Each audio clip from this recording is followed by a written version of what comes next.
Allahu Akbar, Allahu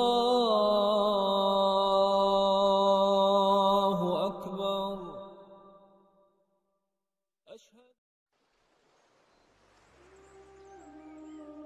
Сөйтіп жанағылар сусындарын ішіп, бір мысалдан беріп отыр ғой енді жалпы аталы. Жемістерінен жеп, құстың етінен жеп, сөйтіп жанағы балалар қызмет жасап, былай қарай кетіп қалады.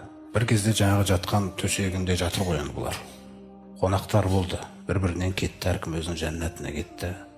Сөйтіп бұл жалғыз қалған кезде жаңағы сәкісінің қасынан жаңағы бір қабыршақ ашылады бүйтіп. Қабыршақ ашылған кезде ананың ішінде бір хор қызы шығады. Анау көзін ашқан кезде сондықтан Алла Тағала вахурун ғин дейді. Әппақ мөлдір дейді. Көздері сондай үлкен дейді. Ана қара көзден көз ашылған кезде ол тек сол тақуаға арналып бірінші рет ашылып тұрған көз. Ашылмаған оны ешкім көрмеген. Қараңыздар, Алла Тағала не дейді? Кәәмсәли лу'лу'ил мәкнун.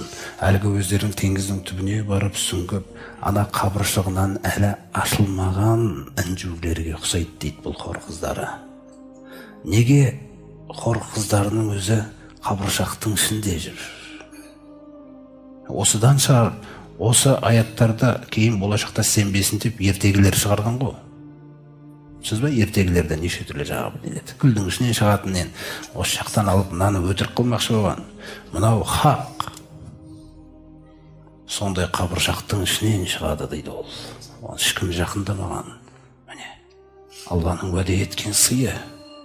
Я Раббымыздың қалай қол жеткізсе болады бұған дейді сұрайтын болсаңыз, Пайғамбарымыз саллаллаху бір хадисінде айтады. Мән казама ғойзан. Қараңыз, оңай ма екен, қиын ба екен? Бір хор қызына қол жеткізу. Кімде-кім ызасын жұтса дейді. Уахуа қодирун аля ан юнфисаху. Шамасы толық жетіп тұр дейді. Ызасын жұмсап жіберуіне. Енді ешкімнен қорқайын деп те тұрған жоқ. Ешнәрсе кедергі болайын деп те тұрған жоқ. Шамасы толық жетіп тұр дейді. Сол ызасын тек мен үшін жұтасаса дейді. Қарда, енді шамасы жетіп тұр, сол ызаны Алласы үшін ғана жұтасасы. Раббым не істеп жатыр мен, астағфирулла деп. Дағахуллаху аля руусил халайқ. Күллі жаратылыстардың алдында дәрежесін көтеріп, атымен атап жаңағы қылды. Хатта юхаййираху мин хурил ғини маша. Хор қыздарынан қалағаныңды таңдап осы деп айтады дейді. Бұл Алла Тағаланың сыйлығы. Бұл жерде де бір түсінетін нәрсе, құрметті жамағат. Өйткені бұл еркектер неге оған ешкім жақындамаған? Сосын анау ашылып атқан кезде, көзін ашқан кезде сізге сондай бір жаңағыдай сюрприз болатындай, мысалы, жаңағы озаттарға. Өйткені ол бұл дүниеде біреудің әйеліне қарамаған. Сен оның мына жақтағы нәрсесін қараңыз. Не үшін ол? Деп біреудің әйелі осы дүниеде қызғану мүмкін оны. Бірақ бұл қызғаныш ақыретте болмайды ғой. Тек осы дүниедегі нәрселер ғой. Ол өйткені ол қарамаған. Ол көзін бетіп жұмған. Сол көзін жұмған үшін оған көзін күлді нәрседен жұмылып тек сол адамға ғана ашатын хор қызын дайындап тұр ғой. Анау ашылған кезде адам күллі өмірдегі сабырының жемісін көреді ғой. Көрді ме? Әйелдерге қарамаған, бөтен әйелдерге. Сондай-ақ осы дүниедегі әйелдерге ғибрат беру үшін хор қызынан қабыршақтың ішінде дейді. Алла Тағала алдыда бізді не істеді? Кимешек жаулыққа бүркеніңдер деді қыздарға. Міне, сендер де соларға ұқсассыңдар. Өте қымбат нәрсе бұл. Оны теңіздің астынан алып өте қымбатқа сатылатын нәрселер ғой бұлар, мысалы, інжулер. Соны Алла Тағала бекер айтып отқан жоқ.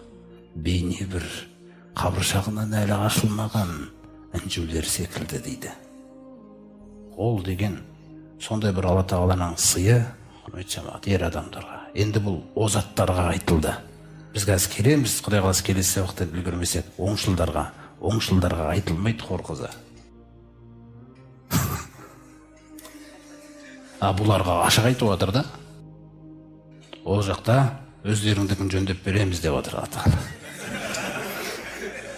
Жалпы. Аятта солай келеді енді. Мына жерде бонус. кейін сен таза ұстауға тырыстың өзіңді. Алла тағала бағалайды оны деген. О заттарға хор қызы дейді міне. Бейне бір қабыршығынан ашылмаған жасырын жатқан інжулер секілді. Өзі інжу секілді болады екен, әппақ болады екен. Адам көрмеген ғой, ондай нәрсені көрмегенбіз ғой мысалы біз. Міне, адам сондай ананың жаңағы өзі хор қызының басынан аяғына дейін бір керемет пейзаж болады екен ол. Пайғамбарымыз сол нәрселерді суреттеген.